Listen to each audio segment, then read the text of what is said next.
Welcome to the Scene Weekly podcast, where we harken back to our college debate days and pick two movies of the same theme to sail the South Pacific, o'er the pirate waters, and through the ocean's blue, red with the blood of Stephen's entrails. This week's episode is focused on the wide ocean blue, with Master and Commander dropping its own formula for the life of Pi. Come join Jonathan and Stephen for another week of hopefully less plot chatter and copious more film banter. We are Scene Weekly, and welcome to our world. I have a question for you, Jonathan. Nope, that's it. We're done. No, this is very important because in that intro, I became fish food, and I don't know why. You should know the reason. You seem like you would be a tasty individual. Would you eat yourself if you had to? No, I mean, I wouldn't do cannibalism, and I don't know what that's called if you start eating yourself. There's probably a word for that, but no, that's off the list. You wouldn't do cannibalism now because you know you're not a cannibal, and therefore you haven't been put in a situation which that would alive. If you're on the mountain Andes, you would. No, I wouldn't do it. Do you know all the people in that people that said they wouldn't and they eventually did? And they were very Christ-fearing individuals, God-fearing. That's why I can say I wouldn't do it, because I'm not going to be put in that situation. Hopefully, I would. You know, it's interesting about you and me, things that you like to admit to yourself, and I guess that you put down in the darkness of hell and your emotions and feelings, and you just sit it there, and sometimes it'll just bubble up, and I'd just be like, those are my demons, and I understand them, and I would eat people, and I'd eat you. You would eat me. Yeah. That's good to know. I would eat my daughter. I mean, this is probably crazy, but I hope they would eat me too. So they being my family. Fair enough. Yeah. Okay. Eat me. I am not alive. Feel free to eat all the bits and pieces of me. I have been told by my wife she would eat my earlobes first. We had this conversation clearly. It's strange, wow. Mind you. Yeah, a lot of weirdness over the Lee family. There should be an option at the driver's license, the DMV, donate your organs and feel free to eat me if we're stranded on a mountain. With the side of fava beans. Yeah, I'm immediately getting into Master and Commander, and I'm curious because it was one of my main questions of there's a doctor. There's been many doctors now, think about it, that have tidied themselves up around various, their appendix burst, for example. That's that immediately coming to mind. And man, does that this is a movie. People are having their limbs cut off, right? And that's somehow not acceptable, but I can get it, and it's okay for the time. But I don't know, man. When you're the human, and you're just cutting open yourself, and here it goes. Let's put this over there and fix myself up. That is a whole nother level of intensity that I can't comprehend. You're not a cannibal, but you actually are and would be. But we would do this. We'd have to if we knew how to do it. But holy shit, man, that's tough. Could you imagine? Yeah, no, I couldn't imagine. Because you can't freak out. There's no room for error. Yeah, you're doing it. You're freaking out. You're panicking. You're what are you going to tell yourself? Not you're already in your head. You're and you're in your belly. Yeah. It's a twofold thing here, and you're looking at it through a mirror. You can't even see it, so you have to That's probably a good thing. That's a good thing. You think so? Maybe it's not a good thing because your actual vision itself of what you would see in a mirror would be that. Right? It's a mirror of a mirror. Mirror? I don't even know. I'm just too dumb to even make this. How did we get here? How did we get to? We got there because your entrails are out in the ocean blue. That's how. Ocean red. Yeah. It was initially going to be green with envy, but that didn't make sense. And I can do a really good pirate voice, but something happens after 5 words, and it just decides to shut off. It's really good, but then it's just terrible, and then it goes to Australian immediately. I don't know what happened. I don't know how to control it. It just has a mind of its own, man. Yeah, it was pretty good. I'd like to see more of it in this pod. You'll have 5 more words, maybe here and there later. Yeah. But anyway, so Master and Commander, The Far Side of the World. To be honest, I don't know why that was added, but it was. Clearly, there was supposed to be a second to this movie. Clearly, yeah. Like, yeah. I don't know. I know, like, you can't fault the movie itself, but I guess you can. You can kind of fault the movie and the directors and everyone involved, considering the fact that $150 million was put into it. But yeah, I'm going to completely disagree with my 5 second ago self. You got to fault this goddamn movie a bit, right? Because the ending, while it allows for a part 2, it's clear he's going to keep going after this dude. We never get it ever. Ever. I'd like to get it. Me too. It was it was cool. It was cool. Yeah. But weird ending. To know that there's now with Life of Pi, I don't think there was going to be a second one. I think that was it. Could be cannibalism though. Could be, yes. There we go. Here's a Life of Pi. This is the formula 3.14. Yeah. So we decided on out to sea movies. I think you actually decided on out to sea movies. I gave you like a list of topics, and we played around with it a little bit. But yeah, out to sea. It's funny when you pitch topics, you generally send like 4 that are absolutely god awful, and then 1 that's like not. It's like, oh, clearly he wants me to choose this. Yeah, I'm kind of like a real estate agent. I show you the shitty houses first, and then I show you the one that I want you to pick. Yeah. It's like I should just now choose the bad ones moving forward, like the worst of the worst. It's like I don't know. Time travel has been in there a lot. But I'm being overtly unnecessary. But anyway, who wants to go first? I want to go first. So I've already talked about Master and Commander, but before we get in further to this, we're gonna pretend like we're gonna be taking a break, I guess, to some extent. But we are. Oh, this is the latter podcast to the one. This isn't gonna work. I'm gonna go right into Master and Commander. So enjoy the one before us, which is the best running episode. So Master and Commander, The Far Side of the World. I don't know why The Far Side of the World is added as the name. Like, did they plan on... I feel like I'm writing an essay in college where you would always include like the topic and then you have a colon and then you would say something about that topic or the person writing it, which is, maybe it was part 2, like Narnia, blah, blah, blah, like Harry Potter and the Sorcerer's Stone, so on and so forth. But like, didn't make it the far. The reason is, and I'll tell you why, is because this movie is based on a series of books. Yeah. The first book being Master and Commander, and there's one right in the middle, maybe like the 12th or 13th, I don't know, but it's called The Far Side of the World. And this movie is combining a lot of elements of these books. So I think they were going to, obviously make more of these movies, or that was the plan, but that didn't come to fruition. So, but you don't keep it without 100% certainty of there being a second movie. Like what happened there? Because like they were extremely certain that this was going to be part 2.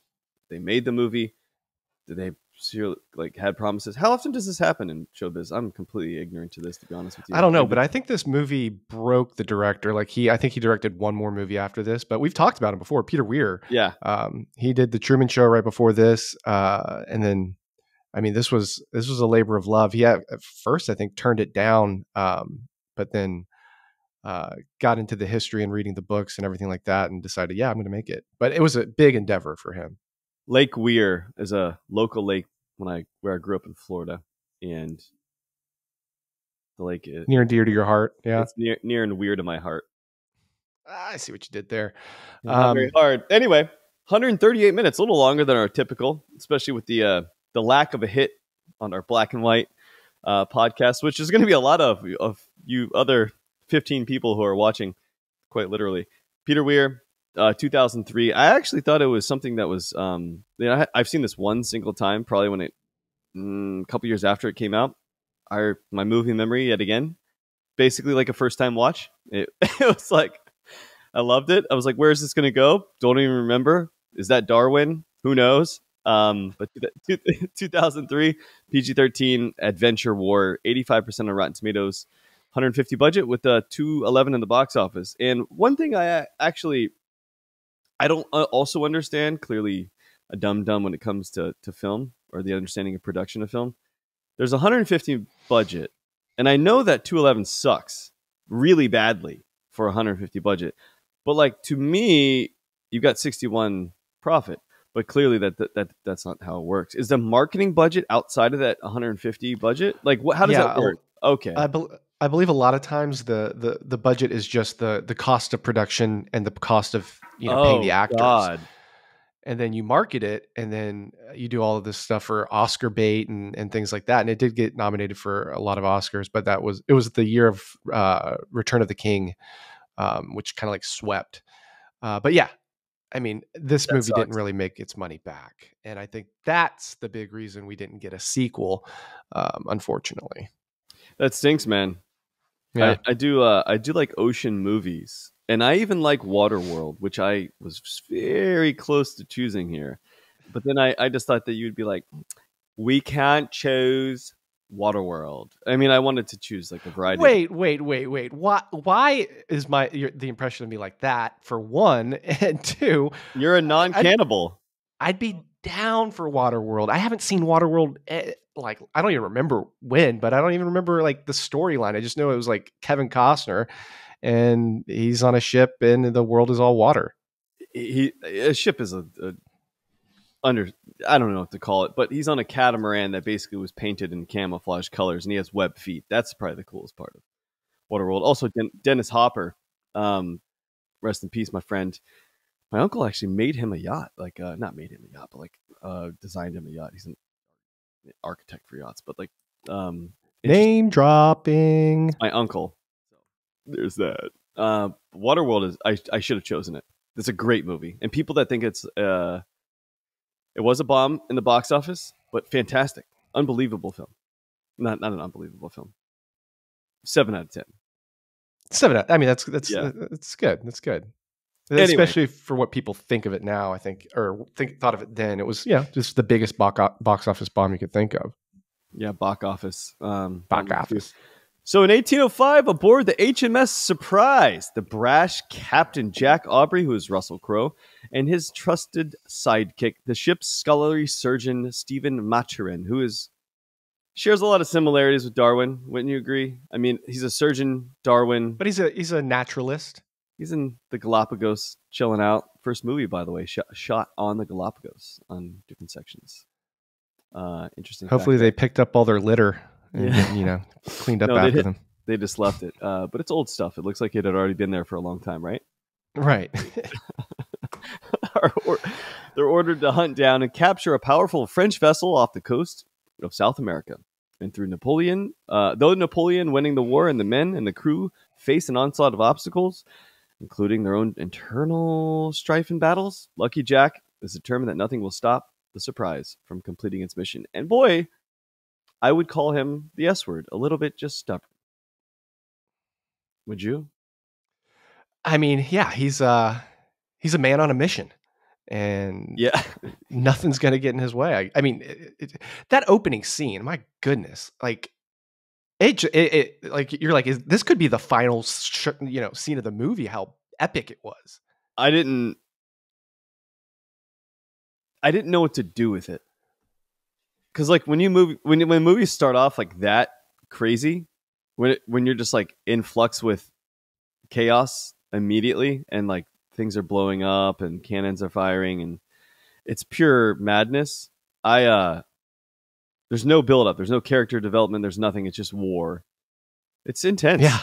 And it's interesting because like that feeling kind of lasts throughout the entire movie. You're just like waiting on it. And so when there is a lull, for example, on the island, when old surgeon is hanging out, drawing different things here and there, it's like, what is happening? Why are they here? Like, come on, get back to war. Your job. Like, I'm stubborn as you. Like, what are we talking about? But it starts off like that, and the energy kind of just continues throughout. But I immediately thought, this is intense, but could you imagine being there?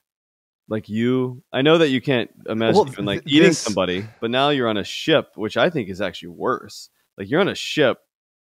Maybe you live scurvy. Did scurvy exist back? They figured out by then He Napoleon was needs citrus. 1765 or something like that. So they figured out scurvy by then. Lemons, right? I Yeah, don't really lemon, know. citrus. Um, No, and that's what this opening scene does. It puts you in the headspace of like, oh my God, what would I do if I was on this ship right now? Like this seems like chaos.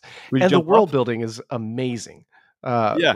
Like just you, I mean, they don't really dumb anything down. Like the jargon is like pretty correct for that time period and what they're doing and everything like that. It's just like it's crazy how they made this ship feel like real and like that you were there in 1805. How do you think you would be? Do you think you'd be a deckhand? Would you be the captain? Would you be? Who would you be? Yeah, I mean, Like, I don't think I where would would. you feel the most comfortable as a you're a manager at work. So like, where would that put you? Where do you think you'd be? Yeah, I could be like a ship hand or like maybe down in the cabin cooking, being a chef. That sounds like Uh, I could be the guy that like throws sand on the ground when there's a lot of blood. yeah. See, that was gonna be mine, but I wish it was like on, on top of the ship. But I was like, there's a dude that his job during surgery, so people don't slip, or so the doctor doesn't slip, is to throw sand on the ground because the blood is so slippery. And I was like, that's a job. Yeah, And you're doing it poorly. How do you do that job poorly? Do you run out of sand? I guess seems like yeah, you might run out of sand, that'd be but you hard. get some backup at the Galapagos, so that's Yeah. another reason to pit stop there. But I read somewhere that they thought, okay, we're for production of this movie, they only got 40 gallons of fake blood, and on day one they used 30. Like we need more. What do you do in situations like that? Like, where do you go? Do you like because you're not going to like a blood bank, are you? Are Yeah, I you? don't know. Do you I just mean go that. slaughter some like because they had chickens on the boat? Like, it's not a lot of blood. Like, how do Yeah, you get extra blood quickly? you got to call a guy who knows a guy. I don't know. I don't know. I want to know how that works. Like, that's the type of business and like that's the type of dialogue in a movie I want the discursive moments to be about. Like, I want that to be a movie. You know how we talked in previous weeks about zombies and the auditions for zombies. Like, Yeah, I want a movie of the background of the homie that makes movies happen. Like, he gets the call, like those calls that always happen. Hey man, like like it's like the drug fix calls. Hey man, we got a dilemma. We the 40 gallons of red you got us. Well, we only got 10 left, and we got 6 more months to shoot. Like, what can you do? this is nothing. It's Yeah. basically wag the dog. Yeah. I mean, It's you, like, you, you you got a problem, you got to figure it out. and then he's like, two questions. Like, what kind of blood do you need? And he's like, it's like, I need I didn't know there was a choice. AB positive, O negative. What are you thinking? What do you need? When do you need it by? Yesterday. Give me some time. I'll talk to Chuck. It's like, I want to know what happens there. Like, it's got to be something weird in the underbelly of cinema. Oof, I want that. Like, I want those weird, odd moments. I think that would be a lot of fun. I don't want to speak too highly of it because now I want to take this idea and actually we should probably generate something from this, or somebody please do it for us. I'm too Yeah. lazy, I guess, ultimately when it comes down to it. But anyway, the scene that just sets the movie is it's immediate, and it makes me think that I kind of miss Russell Crowe. I know he's in The Nice Guys, but like I kind of has he been in like things like he's great. This is Really, like peak Russell Crowe, yeah, yeah. right? Like this is after Gladiator, Beautiful Mind, Oof. Master Commander. That's a trifecta. That's pretty. I consider them very like well above average performances. Master and Commander probably the latter of the three, but I that's a trifecta. It's a solid trifecta that you can debate clearly Yeah. ad nauseum. But I have a question. Do you get seasick? Um, I'm not at sea very often. It's not like a normal occurrence for me. So I can't really say that I have ever gotten seasick. When's the last time you were in the ocean on a boat? Ocean on a boat, On a probably when I contraption that kept you yeah above water? yeah it was a day cruise in Mexico, Puerto Vallarta. Um, Name but that was dropping. It's a city in Mexico. I mean, what do you want me to do? But yeah, that was the last time. That was like 2019, something like that. I mean, I guess I could say in Miami, we went on a little boat down an inlet kind of thing. But that's I didn't get seasick. Yeah, I've never. I guess I've almost gotten seasick, or I have gotten seasick. You don't almost get seasick, but like I didn't throw up or anything of that nature. But I was on a catamaran, like a small catamaran, big, small. I don't even know what is a big or small catamaran. It was able to house you to sleep, so but it wasn't like too large. And in the Caribbean, can't remember. I think it was like actually September. Now that I think about it, which was it was August. It was right after Club Champs, so it was August. Boy, that was a bad decision. It was half off, 50% off, like travels, as you might imagine, because hurricanes, folks. There are hurricanes down there, and a storm hit. We were supposed to go to St. Bart's, and we never made it there because the storm hit, and it was just choppy, up and down, up and down.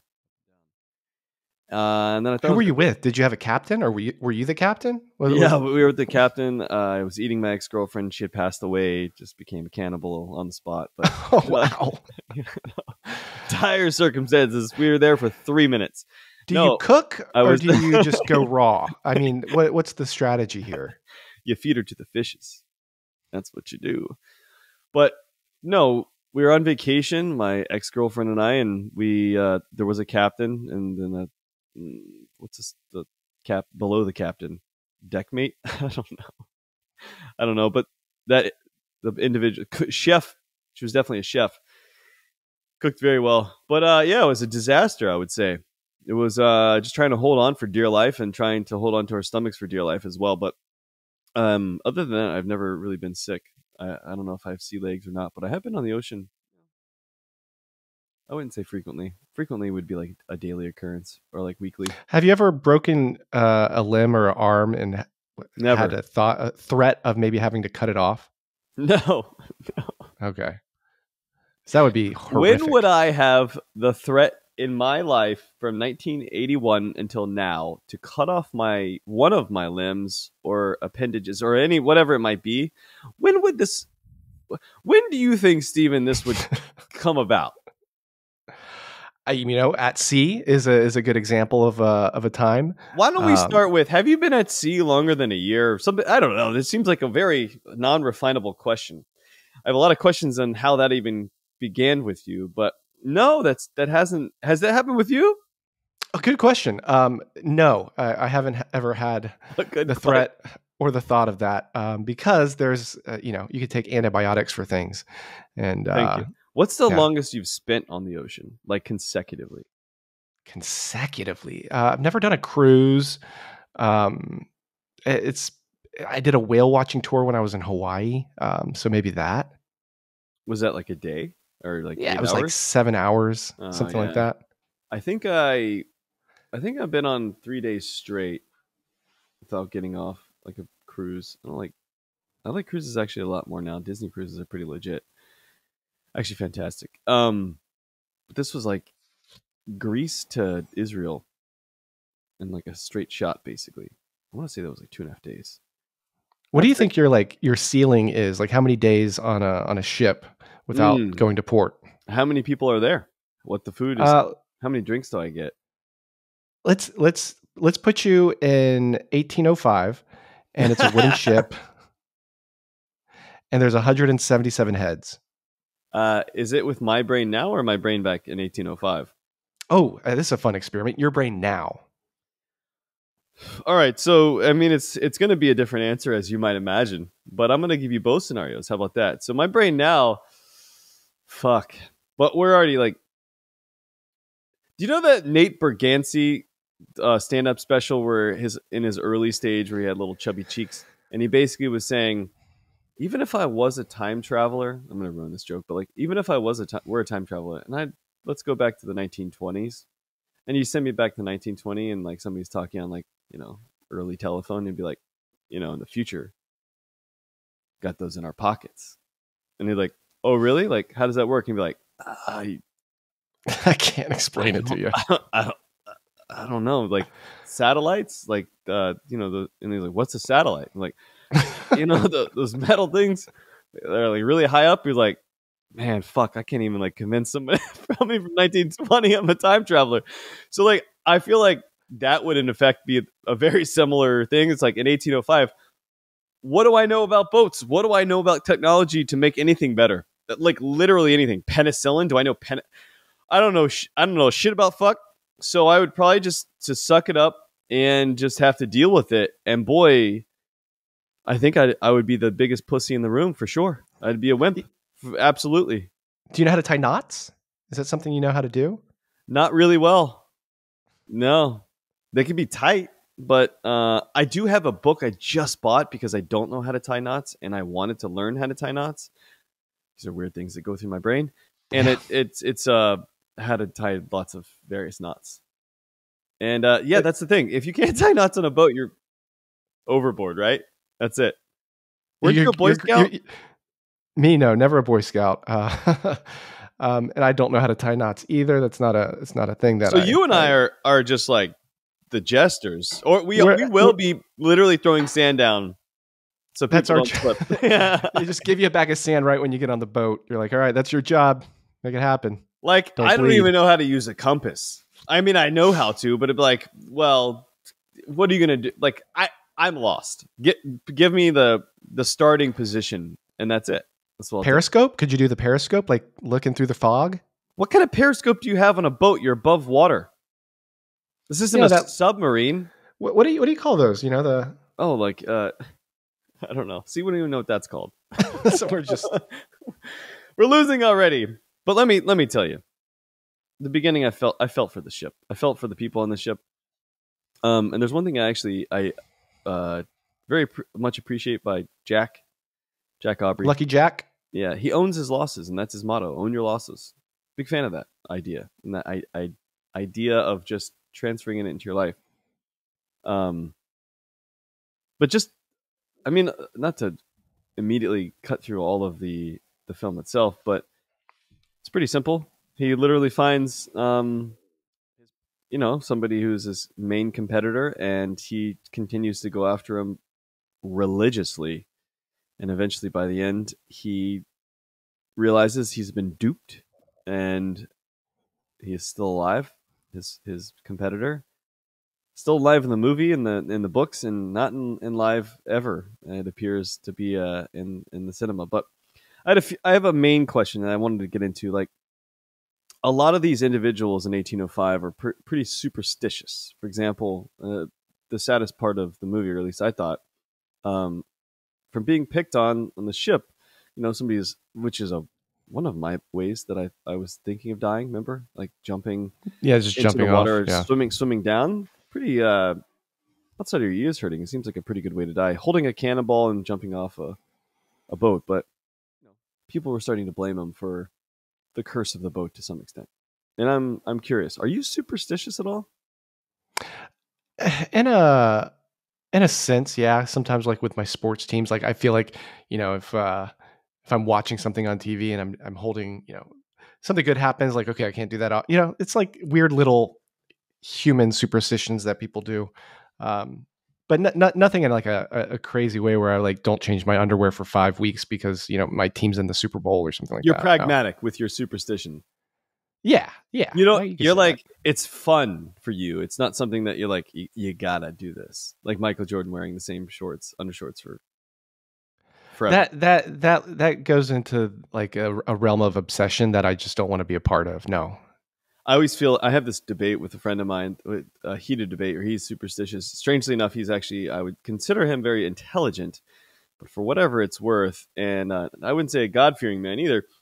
So it's not that. I can't really justify his take on superstition, but I think it's used by people for like comforting purposes, and like a control mechanism, and that makes a lot of sense to me because like you got step A, step like the way golfers actually line up to take a shot should be professional golfers. I should be very much clarify should be the same thing every single time. So the way you breathe, the way you hold the club, depending on the club, the way you're stepping forward, everything is like a sequence, if you will.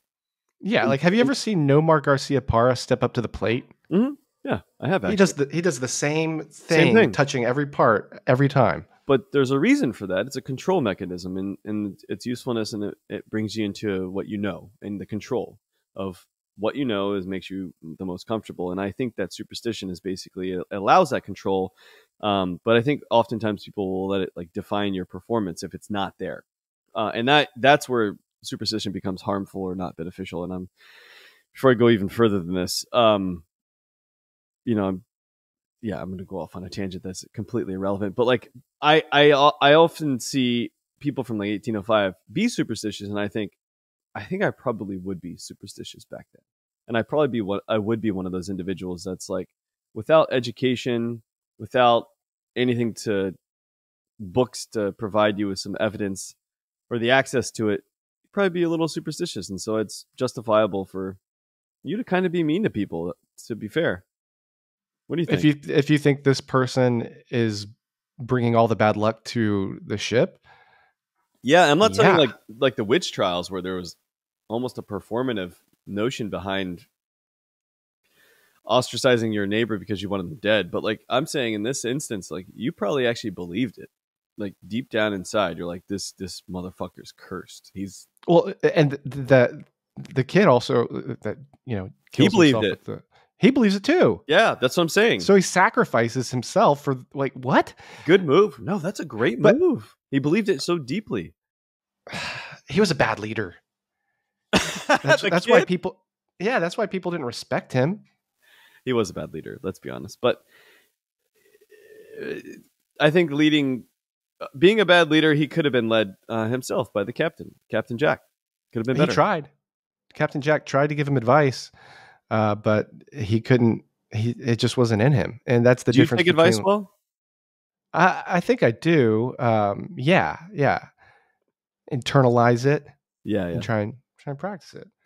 But my biggest thing with this movie, and I think the biggest. Tell me.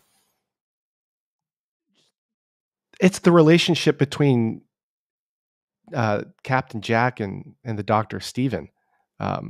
Yeah. I think it's a pairing, just a fantastic film pairing of two minds that are completely different. Like one is a leader. He's just so by the book, and you said stubborn as well. But Stephen is this naturalist, this liberal kind of thinker. But it's like what did we say? The yin and the yang. Yin and yang. Yeah, I didn't want to mess that up. No, I mean, they define it. And initially in the movie, I was like, I actually didn't like it too much. I guess it was good build up and good acting when it came down to it. By the middle of it, I was like, yeah, this is clearly the crux of the heart of this movie, having these two juxtaposed individuals. Had some cheesy lines in there, I'll tell you that. But some puns. But a good joke. That's a good joke. I wonder if you would enjoy it. I was thinking of you and I was like, I wonder if he's laughing right now. Oh, I laughed. I laughed out loud. Yeah. The lesser of two weevils. Come on. I had to look up what a weevil was. I didn't really. See, this is why we would be whatever that person is throwing sand. That's us. I like how they talked back then though, like quick's the word and sharp's the action. Like it's just it's amazing. It's like with less words, they're able to convey feelings and emotions that, I think nowadays is a little too fraught with lengthiness. Two wives and sweethearts, may they never meet. Yeah, that actually was pretty good. That's a good one. Yeah. That seems like Milt would be screaming that to the rooftops of anyone that could hear him. No? Yeah. Yeah. I also I like their exchanges. I like the Stephen and Jack's what was that one where he basically said that you saved my life, and I'm going to name a what is it? Tosh, name a shrub after me, something prickly and hard to eradicate. A shrub, nonsense. I shall name a great tortoise after you.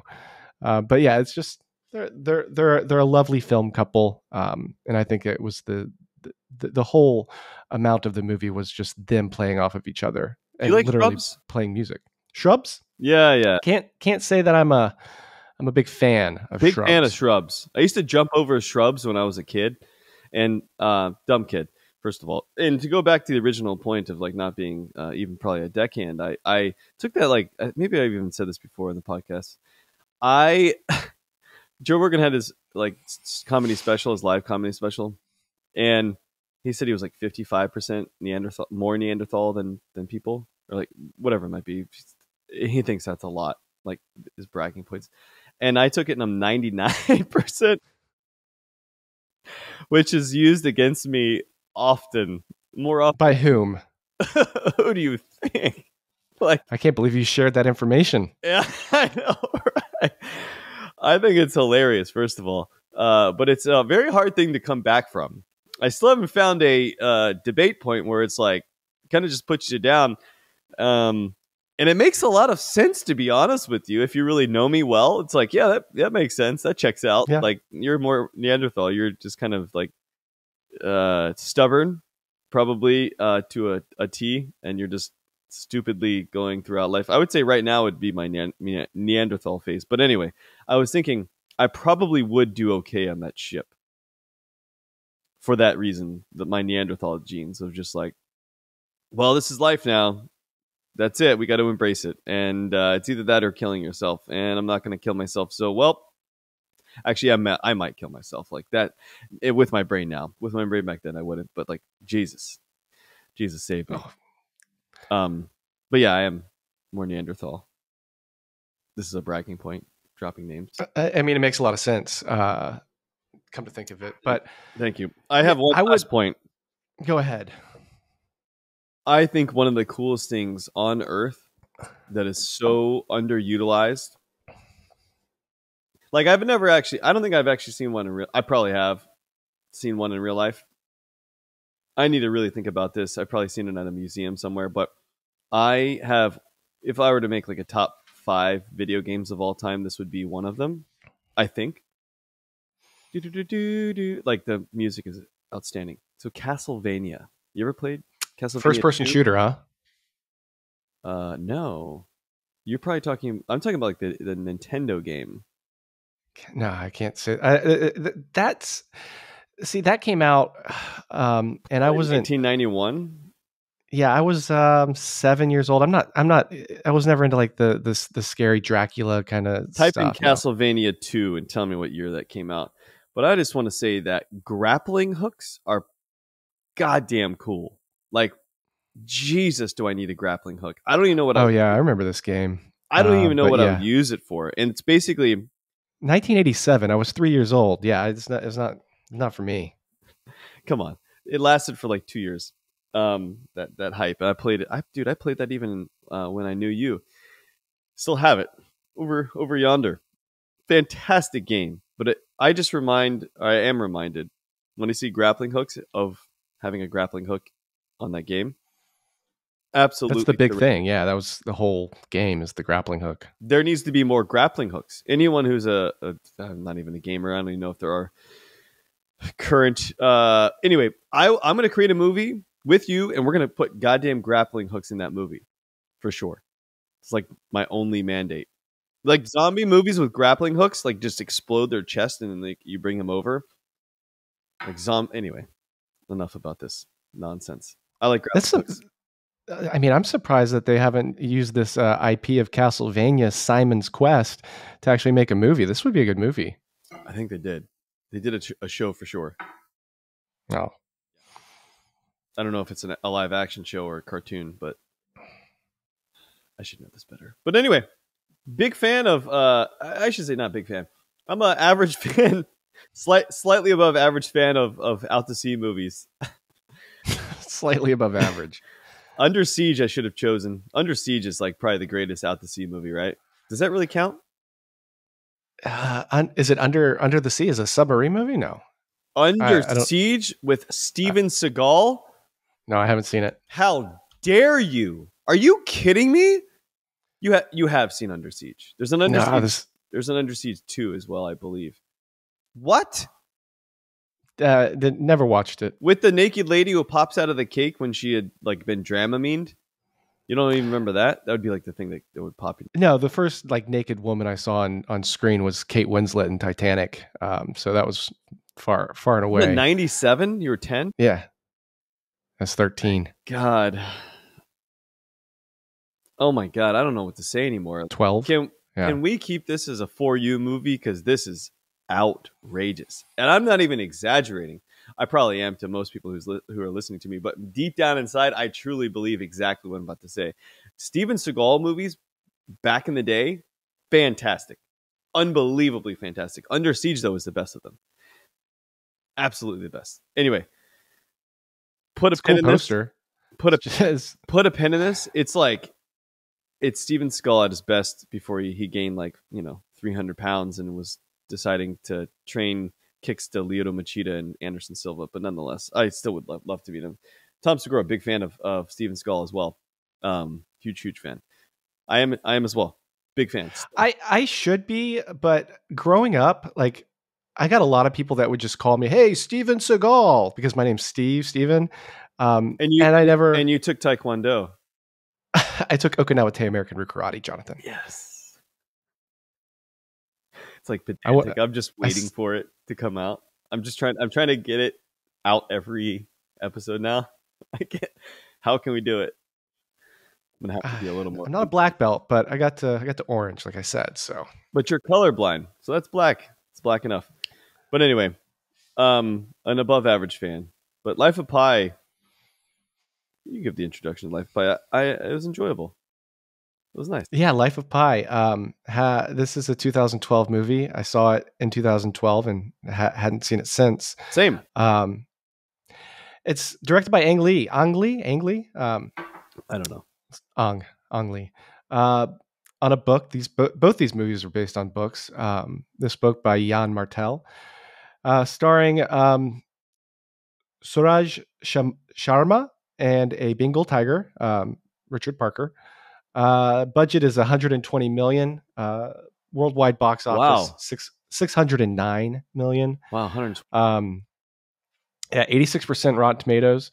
And this was one of those films that was released as a 3D spectacle, a 3D film. I don't know if I saw it in 3D when it came out. Maybe I did, but I can see why after rewatching it. Like this is one of those films that like 3D can actually enhance the viewing experience just because of the visuals and the cinematography and the clear CGI of it all, but beautiful images altogether.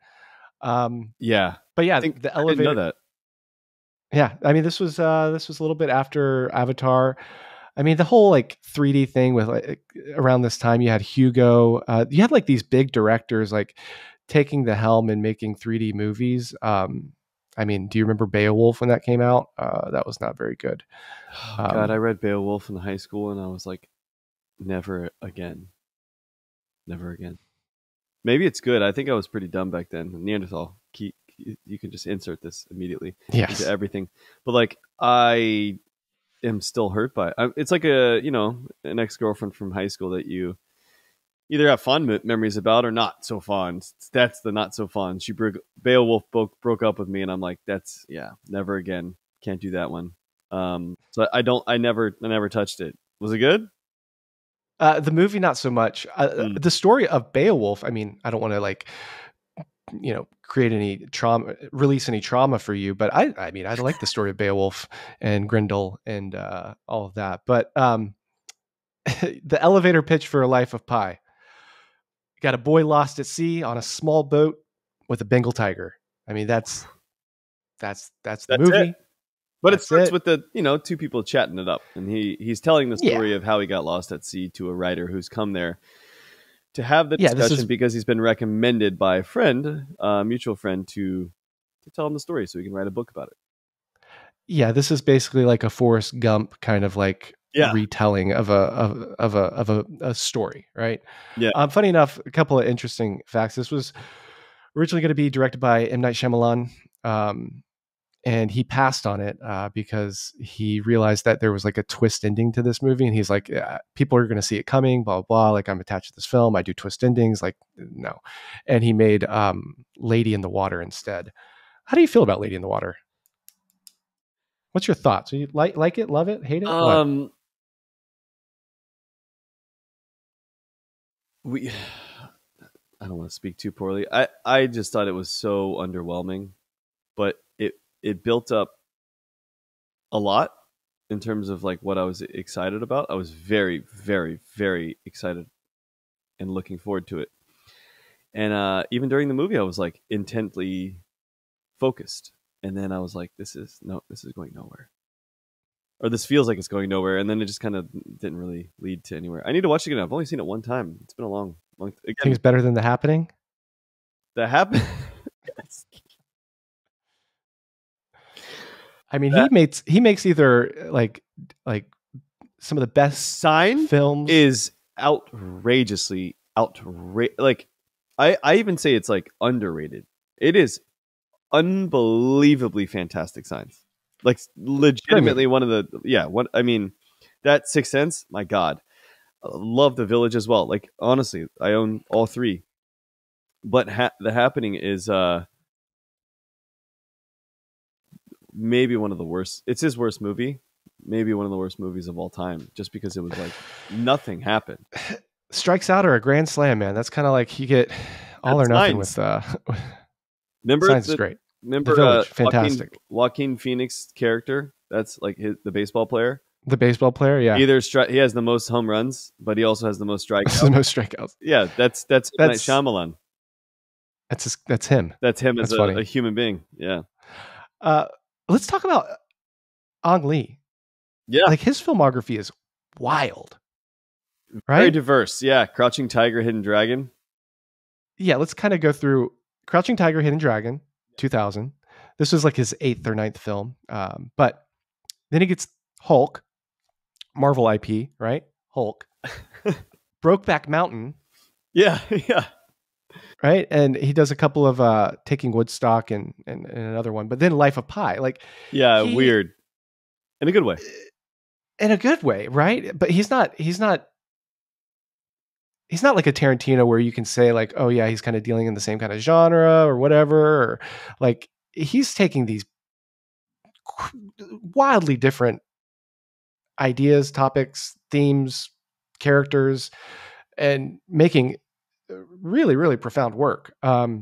His au revoir Especially in this. is undefined. Like it's hard to pin him down. He's not pigeonholing himself for sure. And I think actually like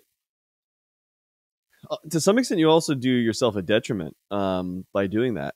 I think with the Tarantino, it's also a detriment to some extent but I think it's more of a good than bad. To be fair, but You could watch a Tarantino film and not be told it's Tarantino and know that you know what I mean. Like it has his stamp on it. I can't really say that with Ang Lee, but I haven't seen all of his films. But I haven't either. I mean, what was his most recent one? Gemini Man with Will Smith. Didn't watch it. I haven't seen it. Yeah, It's been a long time since Crouching as well, but yeah, interesting. He definitely is. I don't know, swinging for the fences, but he's swinging hard. he swung for a casting choice in this movie because there's a lot of I mean the main character is kind of unknown, and that's what he wanted. And originally, he had the writer was played by Tobey Maguire, and they filmed all of it with Tobey Maguire, and he was Wait, wearing what? Really? yeah yeah he was playing the character of Jan Martel, the writer of Yeah, the yeah. story, right? And I don't know if you've ever like Google searched Jan Martel, but he has this like kind of crazy curly froey hair, right? And people they cast Tom McGuire and he did the whole scenes and they like showed it to people and people couldn't like they were just laughing because it looked ridiculous and it distracted from the film. So they like literally had to reshoot all of those scenes with the writer and it was incredible. I had no idea. What do they do with that then? I looked for it. I looked for like videos of, Tobey Maguire deleted scenes or whatever like that, but it's nowhere on the internet. Maybe one day it'll be released.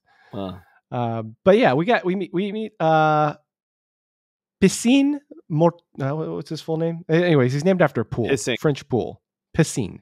Um, did you ever have like kids make fun of other kids? Like, did you know any kids that got made fun of for their names or anything like that? Not to this extent. Um, Not really. No, no, no, no, not particularly. What about you? No, can't really think of anybody that had such a name where it could be made fun. I mean, that's just an easy, it's low hanging fruit. You name your kid Piscine. Um, that's ripe for being teased and toyed with at school. You Um, would go by Pi. I mean, that you would create a story basically to justify your existence as another he name. created a new narrative, Yeah, and that's what he does in this film. We can get but he into, had to but learn, a few hundred digits of a number. So there's and that. people were cheering him because now he's known by that name, and I mean, that's his a big feat as a kid of learning pi to the nth degree. It's pretty cool. Um, it is pretty cool. But yeah, his family owns a zoo, and they got to move.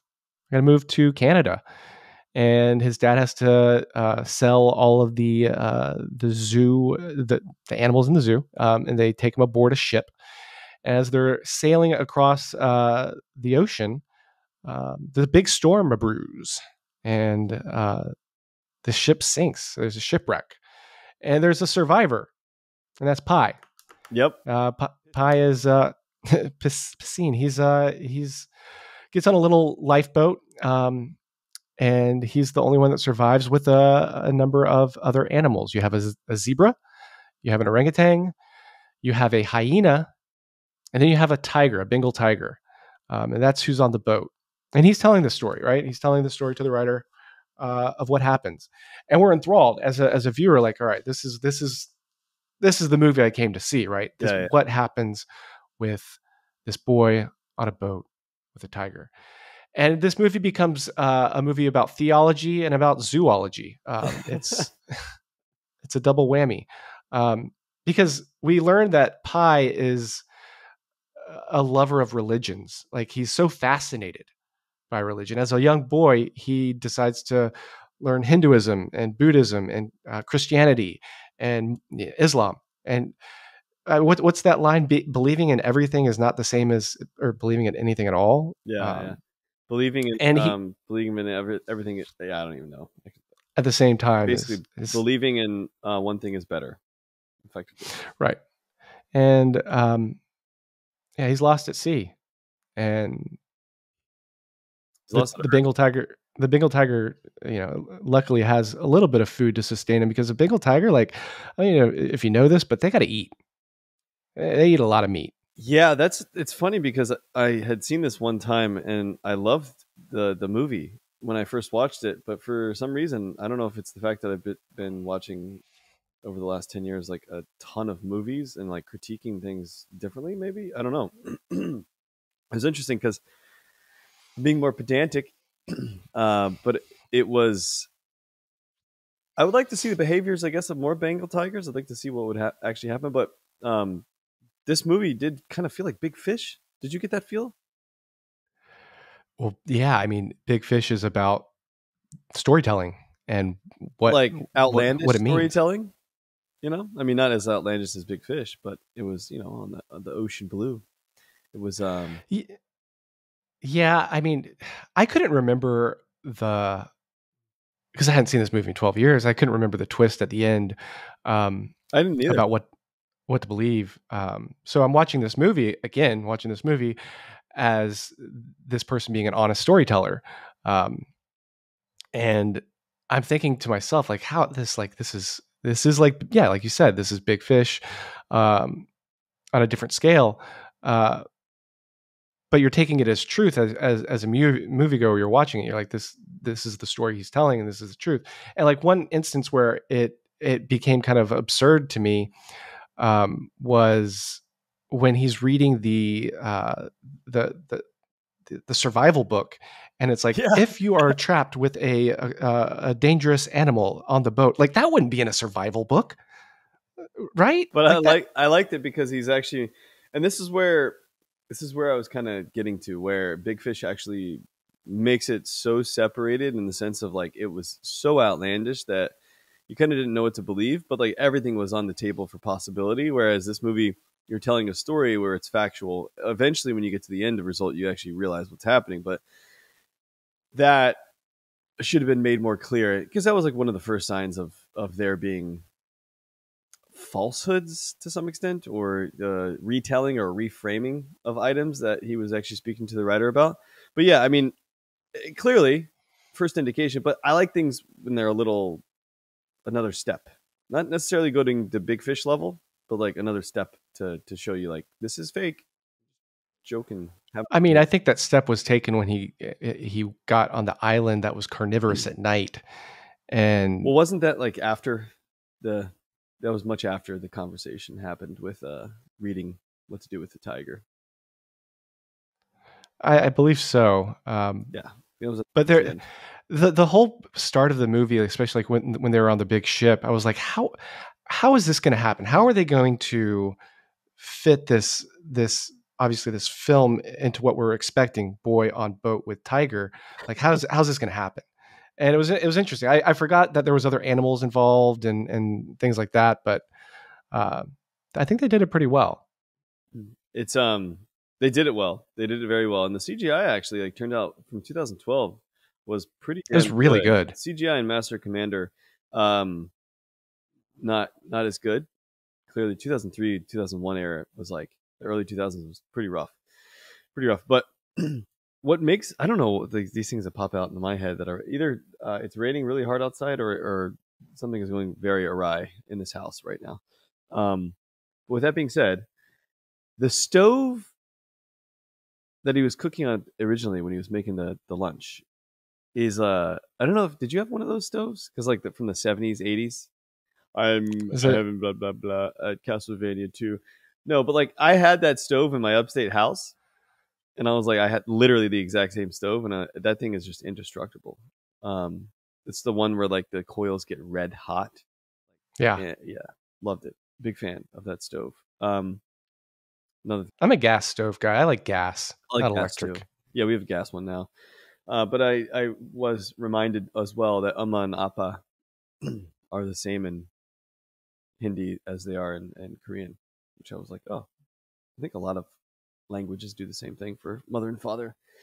But anyway, do you think animals have souls? And if let's start off with that. Do you think animals have souls? Yeah, I think all living things have some kind of energy, a soul within them. Yes, What about mussels?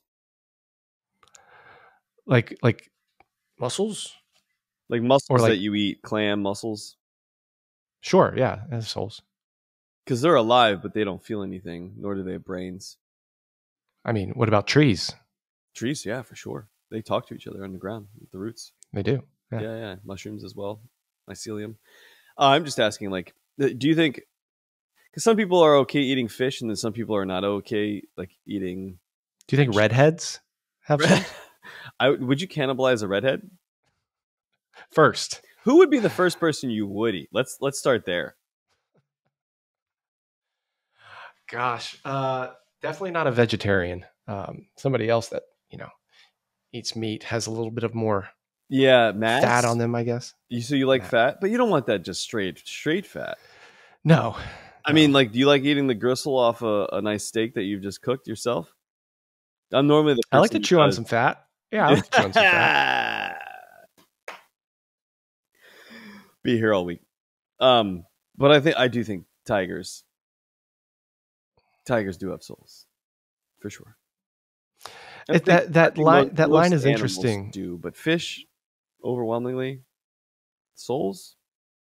I don't know. I don't think we're smart enough to understand what has a soul and what doesn't. Technically, it's my actual take on this, but nonetheless, I think creatures we have yet to find out. But I will say, trees, in terms of your trees, banyan trees are the best tree on earth. If there were again a top five like of trees, banyan trees are the greatest. Um, just to be abundantly clear, like they're just the coolest looking trees. I think I first saw them in Miami. Sean used to send me Yeah. pictures of them all the time. Huge fan, massive fan. I need one. I need to be around one. I want to climb one barefoot. I don't think they grow naturally in Long Island. I could check on that for you. But Jamie, can you check where do they grow? Miami, Florida? Yeah, tropical. There should be a Google that we just speak to that is able to Jamie it. But nonetheless, I'm getting way off topic. I really enjoyed the visuals at sea that came not only from the Meerkat area, but like just the ocean and the things underneath it. It was a lot of cool shots in terms of the CGI, and I can't imagine seeing that in like a 3D type environment. That would have been awesome, like very very fun. I have a little little THC gummy too. Oh, 3D. There That'd you be go. fantastic. Like the very beginning, it reminds me. I can imagine the zebra when it was underwater in the ship, and like he just like swimming by it nonchalantly, and I like that. I would have freaked out like in real life, but I freaked out like watching it, just thinking, could you imagine that just swimming and there's Mr. Zebra? Like, what's going on? This is wild. Swimming underwater, trying to exist, but really cool scenes. I liked it. Yeah, I think some of the biggest scenes for this film was that first one where he is trying to feed the tiger at the zoo at the home, and his father says something about the fact that like what you see in the tiger's eyes is as a reflection of what you want to see, basically. Yeah, yeah. Like what, and you're not seeing that this is a animal that doesn't care about you and that will kill you if needed. And then he shows his When son needed, not if. when needed. When needed, yeah. And he shows his son, he's like, look, I'm going to tie up this goat and you're going to watch this. Well, do you think that was good parenting? What do you think? What are your thoughts on that? Yeah, back then for sure. To have, and if you have a lion around, that's a good lesson for sure. Let's just be honest. If there is a lion, sorry, if there's a tiger hanging out, and you're just literally can walk up to it, he needs to know and understand exactly and intimately what the nature of a lion or tiger is, because that's disaster waiting to happen. You may have gotten around that tiger once when it was not hungry, but the second it does get hungry, that's it. It's a wrap. And cats, man, cats frighten me. Like I am not like actual little house cats, but like mountain lions. Boy, lion. Those people that like take pictures with tigers and lions. I don't take pictures of mountain lions, but like, nope, nope, nope, nope. Those things will. I mean, it'd be a good death. To be fair, That's one very reason why easy. that's one reason why I don't like go out to like do trail running here in Yeah, Northern yeah. California. Like there are instances where runners, joggers, get attacked. It's extremely unlikely, but cats do not. If cats have, cats do have souls, but boy, do they work on a different plane of like hierarchy of morality. They do not care at all. But I'm scared of cats. So yes, if I had a child, I would definitely do the same thing. I don't know if it would be that. Yeah, it probably would be that extreme. To be fair. Nah. Speaking of hierarchy, are you familiar with Maslow's hierarchy of needs? Yeah, I am. I mean, Pi is he's stranded in a boat, Got a lot of food and though. It's a good hierarchy. yeah, surprisingly, he's got Yeah. some wafers and things like that. But like, yeah, what are his basics that he needs? He needs food. He needs some kind of shelter Yeah. or some kind of buoyancy. Do you think he has shelter? Enough shelter for happiness? It's very slim. It's very slim. How quickly would you try to get into the boat with the tiger? I mean, your dad teaches you that lesson. You see it firsthand. You understand that the tiger will kill you. I don't know, man. I wouldn't think like, oh, I'm going to try and tame this tiger with a whistle and some fish meat. Like, I would probably just like leave the boat for good. I would try to See ya. I mean, he had a stick he was able to sharpen and a whistle, and I would get that tiger off the boat. You wouldn't try and like because remember that he did get the tiger off the boat at one point. Oh, he did, yeah, and that's it. That's you wouldn't bring the tiger back on. You wouldn't look into the tiger's eyes and be like, "Oh, I poor would try kitty to kill cat." the tiger once, like you can drink its blood. You're not killing a tiger unless it's like just emaciated and thoroughly exhausted. But yeah, and then its blood would probably be filled with all types of lactic. I don't know, like I don't even know what I'm talking about. But like, you can't coexist with the tiger. It's just not gonna happen. We're gonna like invite a swarm of bees next. Like, what is happening? What are you talking about here? It's outrageous. Anyway, when the moment he gets to, was it Mexico? His getting to Mexico, where he's like 90% there or something along those lines. Where Yeah, he got to Mexico. you know that when he was like, he's thoroughly exhausted, and Richard the tiger like pieces out. Richard Paca, yes, doesn't look back. Fascinating turn of events, and it reminds me of a story. I don't even know if I should share this, but this is outrageous. This is what first came to mind when I saw this moment. Two things. One, the second is going to be the fun one for you, and I may have a question to make you commiserate with the pain that I'm feeling in my head. And before I even tell the story, and as I'm smirking, this is a good one. So he gets to Mexico. Often you hear stories, and science actually will show you that, like, for example, finishing a marathon, most people either are dying or passing out or having the most issues. Actually, when they stop post-marathon, Peak, a book by Dr. Starts with the B. Don't need to go into that. But it actually, there's the science behind why people actually do this. And so with that being said, there's an interesting thing where, like, mentally, where you kind of get 90% of the way there, and then once you finally get to your goal, it's kind of like you just melt and like fall apart, which I think is hilarious because he is he sees his goal just as a marathoner would, and oftentimes people have issues even once they see the finish line. They actually pass out and die. This reminded me of what happened last year when I was doing a 4-mile tempo run, where like I'm seeing the shores of like your main goal of like, oh my god, I'm gonna live to see another day, to fight another day, and here it is. I'm gonna get off, eat well. Like that's exactly what I was thinking. Like, does this movie end like now? Like I kind of forget like what actually happens, or does he have to go to the hospital like in surgery, whatever it might be. But it reminded me of this. Now roll with me for a second. It reminded me of me doing a 4-mile tempo run. And the relatedness of this is like completely irrelevant almost, but we'll have some fun here.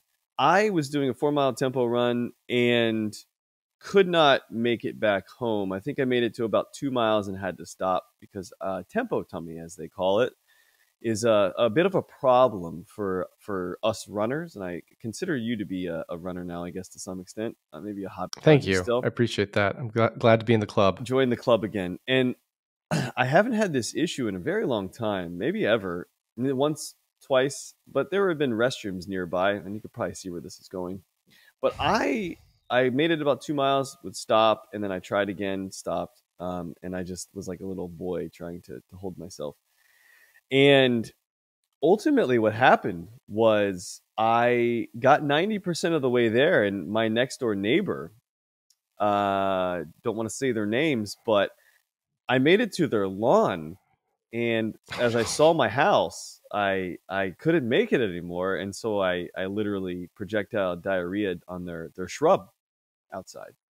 And so Ed and Patty, they have a Ring camera too. They had. I was very interested to see if they had footage of it, but I doubt it because it was a little around the corner and the car was in the way, which was that's good. Regrettably, okay. I thought it was going to come out the other end. So vomit. No. Oh, well, no. Okay, good. I mean, what other end? I don't even understand what's happening here. But there was it was projectile diarrhea on the shrub. Yeah. That's okay. That's a defense system that I didn't need to know about. Yeah. So just remember 90% is not 100%, Stephen. Close only counts in horseshoes and grenades. Got it. Yeah, pretty much. Yeah. And I got blown to pieces, or their shrub did. I actually went outside. I put a water in a bucket and poured it down. It didn't. Okay. All right. So you Yeah. were thoughtful. I didn't mean to go, hey guys. By the way, I had a little issue on your shrub. Might want to take care of that. But I just thought of that. I don't know why that was. I mean, it's kind of like I remember as a kid, like being on like long car drives and like really having to pee, and you get to grandma's house, and like it's just like once you see the house, like the urge gets stronger and stronger, and I think it's a mental thing, right? It's got to be. Yeah, I've been holding it for like 2 miles though, and it was there's no stopping the pain. But yeah, that's an interesting one. I held my pee one time in Korea when I was with Mikey and Milt, and we were on a bus, and they wouldn't let us go because there was no restaurant on the bus, and they wouldn't let us go outside. They wouldn't stop. We were drinking, of course, and I think I peed. We timed it. It was like 1 minute and 6 seconds, and like technically speaking, like humans shouldn't be peeing more than like 30 seconds. And all animals like pee like 30 seconds tops. You know that all mammals that are of like a particular size. These are facts that you enlighten me with every week we do this podcast. I had no idea the average time of So it's the mammals. difference between like the size of the bladder and the urethra and the and gravity. Effectively, that's really what it comes down to. Can you expand your bladder? Like, can you practice making it bigger? Yeah, you can, and it does expand. All humans, they have expandable bladders. But I just remember that was the hardest I ever had to pee, and I almost peed. And Mikey was the intelligent one of us, Neanderthal. Again, this is just gonna come and reiterate itself. He had a Ziploc bag that he peed into, and I was like, "That's aggressive. It's aggressive." Because What if it's not it's like, enough? I don't know what Then I'm you thinking got a about. mess on your I'm thinking about hands. other And people. I'm thinking about like it's gonna be a mess, like on the bus. immediate mess. But if it's not enough, you just stop. Come on, what are you talking about? I don't think there's sometimes you just can't stop, man. Like it's I have a question for you. Do you have a problem of letting go of your past? only when I don't get to say goodbye. What about friends of your past? You seem like a person that's like pretty easy to move along because you had to move so frequently. Like Yeah. setting up Yeah. shop, it was just like here's California now. This is home. Yeah. What Yeah. I know. Um, it's hard sometimes. I think moving from place to place as he did, it's got to be tough. It's got to be tough on you too. It's one of those things that it feels like it's a part of me, and I think that's Yeah, like a big reason why I even gravitated towards the job that I'm in, because there was that option of not really having to put roots down. If you get my drift, yeah. like I and am root. yeah, you are rooted. And I don't know. It's maybe it's a commitment issue kind of thing. I haven't explored that. Maybe I should see a therapist. I don't know. I wasn't trying to get into this, but speaking of therapy, or not therapy, but the need for it. There is actually some more knowledge for you for people who are actually at sea for a length of a very long period of time. This isn't like something that you're on a cruise and you start having alter egos or different personalities. It's actually extremely common for individuals who are lost at sea to create alter egos. So it's basically an archetype that is being dialed into that does literally exist. So the story, of course, does it. Which story, I guess, do you prefer? Ultimately, is the story of there being a tiger or no tiger? Because the end result is the same. He survives. Yeah, of course. And so ultimately, though, that tiger existed in his brain, and he did survive. But people do, in fact, create alter egos or these other personalities if they're just alone. Is that a coping To mechanism? cope, yeah, to live basically, and it's just this Yeah. innate nature of humanity that wants to continue living. quite literally. And so to do that, you will do everything, including tricking yourself, to to keep going. But could you imagine not being found? And I think about these stories often, like, you know, that guy that was that man that was trapped in like a broken down sub for days, and they barely found him like before death, and he had nothing left. But I can't imagine like what he had been through, but also the people that never made it, you know. It's like the idea of Wilson, the volleyball Yeah, yeah. castaway, right? It's like the same thing. Like you have to have somebody that you're can talk to, can relate to, can whatever. It's I just can't being I honestly, being lost at sea, it seems cool. Like you can go fishing and there's a lot of fish and you can eat those fish. But man, would that be very uh, cumbersome on your mental side of life. And I think that it would be. Would you ever go in the ocean again? Like ever? I don't think I would. That's not like getting back on a horse. Like I just don't think I could get on. Like it would be tough. Very, very, very hard. I wouldn't even want to fly over an ocean. Like just not, like take me to Nebraska. Have you ever been lost at sea? Uh Just in like a paddle boat or something? Paddle boat lost. It's so fast. Like imagine you're just in the middle of the ocean, your engine fails. Like that, it's so fast, or you don't have a sail or something. Yeah, it's scary. For example, I rented. I didn't even think about this when I was watching. I rented a Sea-Doo when man, was this like 2003 spring break or something like that? 2002 spring break, 2002 spring break probably, or one, let's even call it that.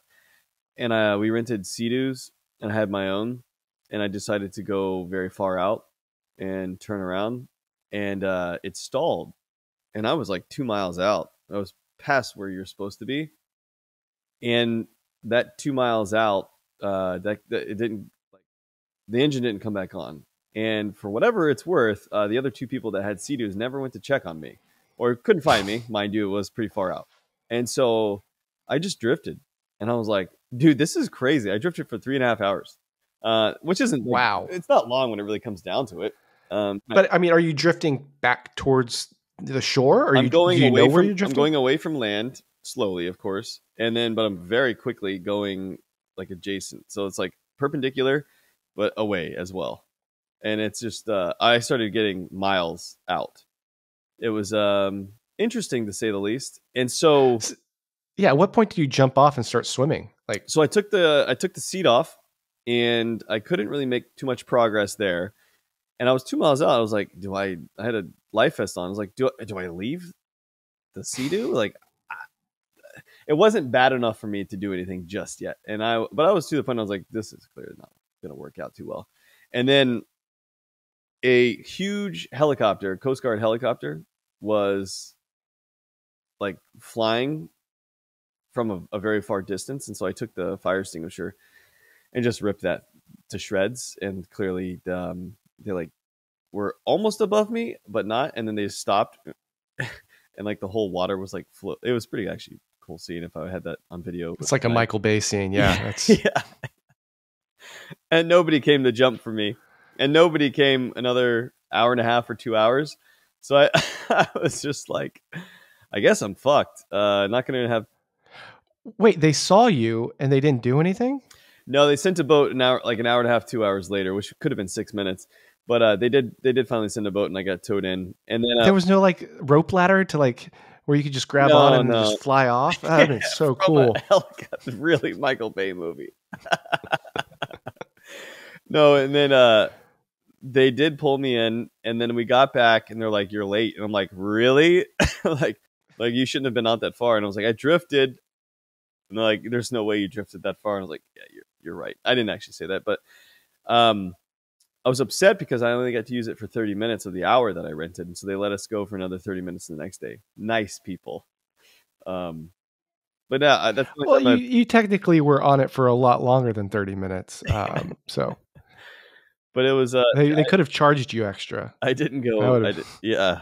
And it's funny that just nobody came to look for me. But that's okay.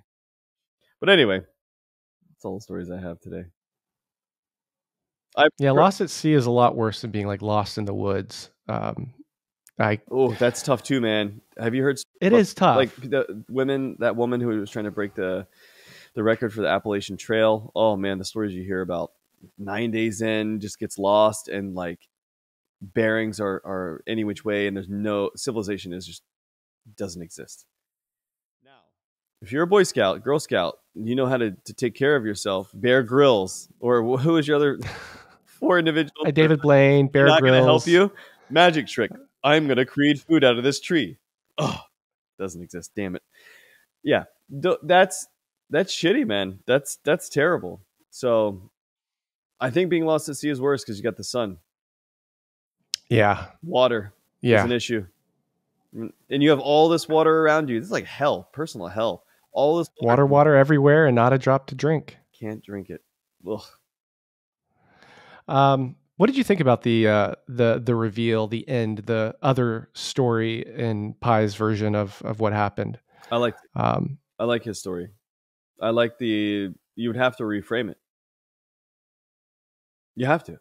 And that's where I get to. Like, I think it's human nature to reframe. But he does seem like he's putting himself out there like he's like the most interesting person on earth throughout the entirety of this movie. Do you know what I mean? Like, I'm so interesting. And then it's just... And what does he say by the... was a cannibal and like killed people and like, just survived. I mean, what did he say? Is like, by the end of the story, you'll believe in God. Do you though? Or you just believe in the lack of God? But I do like the story. I still like it. I like it more actually. But he would have to create a story around. He'd have to reframe it to be able to deal with life, because life is fucking tough, man. And life on a boat is even tougher when you have no food and that happens to you. It's tough. And it's interesting. Like, it's basically a murder confession of what he's doing, right? For sure. He's telling the Japanese insurance people, I killed a man because he killed my mother, and how much that hurt him. And we even see, like, in his version of the film, like how much it hurt him to kill a fish. Think of him having to kill a man. Well, and what that does to him. Man killed the evil fish. I don't think he'd have a problem killing that fish. Let's start there. But he did. He felt bad killing that fish with the rock. Yeah, once you kill a fish, you can move up to like rabbits. Once you can go to chickens next, and then especially when somebody's hurting your family. Come on, brother. You're gonna take things into your own hands, including rocks. It's just, I think it's the evil within him. We all have evil. Even though it could feel justified, right? But yeah, I mean, you have to justify these things in your head, or else how are you going to live with yourself? I mean, I guess you could live with the hate and the dark side and be like, yeah, I don't know what that's like, but I'm a terrible person. I'm going to continue. Yeah, maybe. Like, that would be a very, very bad way to exist. Can you have those thoughts? I mean, like, you're like a psychopath naturally doesn't have like, there is no boundary. So he or she typically he doesn't understand like the boundaries, and therefore that's why they get broken. So that's why a sociopath or psychopath exists. Well, I guess a sociopath kind of knows boundaries to some extent, but can push them. But yeah, psychos, just like the movie, there are no boundaries. Anyway, he did what he had to do. I don't fault him. And at sea, what are you gonna say? Plus, somebody's hurting my family. Even you got it coming to you. And then I wouldn't do it to I wouldn't do it to your family, Jonathan. Don't worry. But if you died, I would eat you for sure. If it's all I had left. But anyway, how do we rate these movies? Do you want to go into ratings now? Oh, do you want to do? Let's do a top five. Let's do a top five. I think our listeners want to hear this top five that we got this week. Top 5 names you would name your ship if you had a ship. If you had a big old boat. Well, I just thought of top 5 boat names. I wasn't thinking of this as a ship. I didn't really have something in my mind. I don't want to see. Don't I know. show me. I didn't really have something in my mind here, but top 5 boat names is what I got. Why don't you go? I'll go first. Number 5.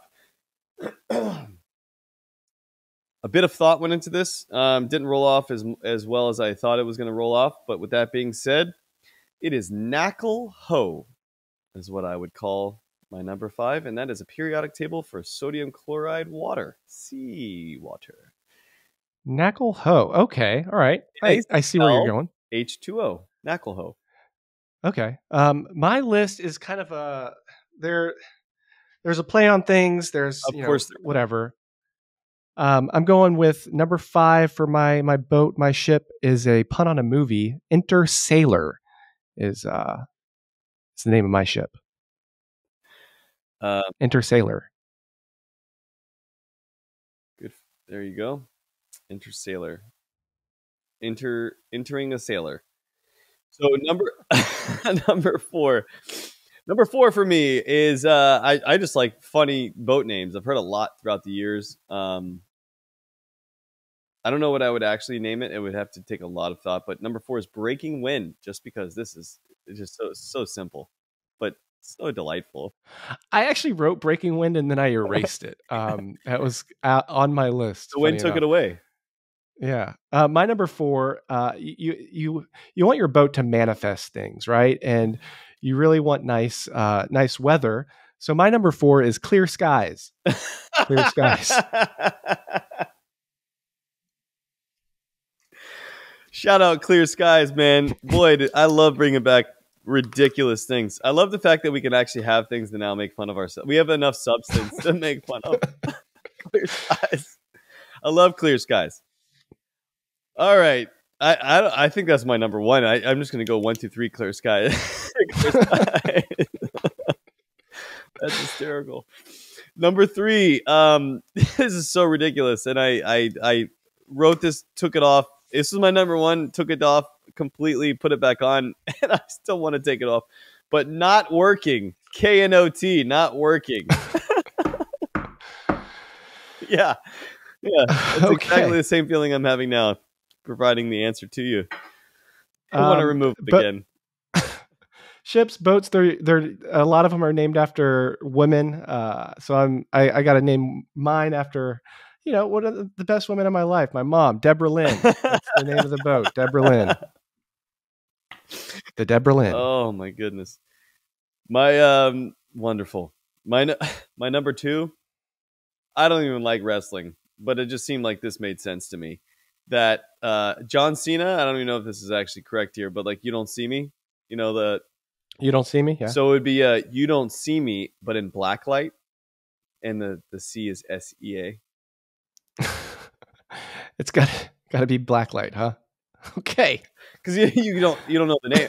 So the other option was like a boat with no name, and I was like, that's not very original. Neither is, I guess, You Can't See Me, but a little more original. The problem with these, I have like 10 others that if you put too much thought into it, it's not good. That's true. Like boat names need to be quick, easy to understand, simple. Yeah, my number 2 is, this is a movie podcast. Apparently we like puns.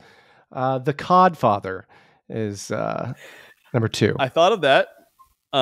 Big fan. I liked it, but yeah, it was a good idea. Good idea. My number 1 is my favorite by far. Like it's clearly, I hope, your favorite, and I clearly hope that it's your number 1, and it's D's Knots. I hope you spelt it DEEZKNOTS. Yeah. Thank you. All right, great. Of course. Yeah. My number 1 is another just stupid pun. Yeah. But it's Boy on Sea. Boy on Sea. That's a good one. That's a good one. I like your handwriting. It's much better than mine. Yeah, I try. There's effort put in. Yeah, I don't have much effort. But I also can't really write well. Neanderthal. See, what do you got for rankings this week? Rankings. I don't know what it is doing this podcast week over week, and we see 2 movies a week that, generally speaking, are excellent. And for example, not doing too well in the ranking side or viewer side of black and white films or classics. And I think after that, I these were just average movies to me, strangely enough. And I Interesting. Wow. yeah, I think Master and Commander is a little better than Life of Pi, but Pi was a I little agree. disappointing. I don't remember it being like I don't really like the story of like the conversational aspect to it. I think like in him building himself up so greatly, I think it could have been a little more. Anyway, I liked Master and Commander, but also at the same time, those puns were just so dumb. But I liked it. It wasn't. You tend to like movies at sea a little more than I do. Like Jaws is great, but I wouldn't rate it that highly. But ultimately, Life of Pi got 84.6, 85.65 from Master and Commander. That's pretty much All right, what I would. about even, just a tick up. I thought Yeah. Master and Commander, after rewatching this, was it, it needs more laurels. It needs more people to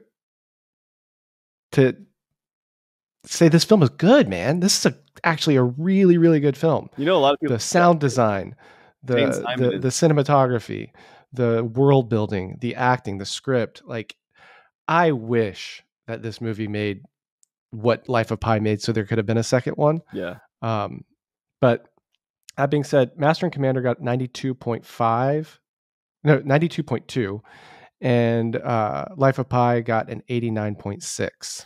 Wow. Yeah, I didn't. I thought Life of Pi, just the visual of it, the cinematography. God, I wish I could see this in 3D in a movie theater now. Um, but it's it's visual candy. Yeah, That's it what it would be the is. same thing that I give to Avatar, whereas like the storyline itself is just kind of I think this is lacking. I think this is better than Avatar. No, I Uh, agree, but I'm saying in the sense of like it's not going to override my feeling of what a good or bad movie is just because it has good visuals. Whereas yeah, like you I know, but I liked it. It just Master and Commander was a simple on the sea. I shouldn't say simple. It was excellently shot, and a lot of people actually believe in this movie. And like I think Zane Simon, I think it's Zane or another MMA guy. He was talking about this movie and how like underrated it is. But there's a huge like cult following for it, and basically still wanting this to be made as a second. But they were just a part of the screenwriting process that I just I would have done things differently.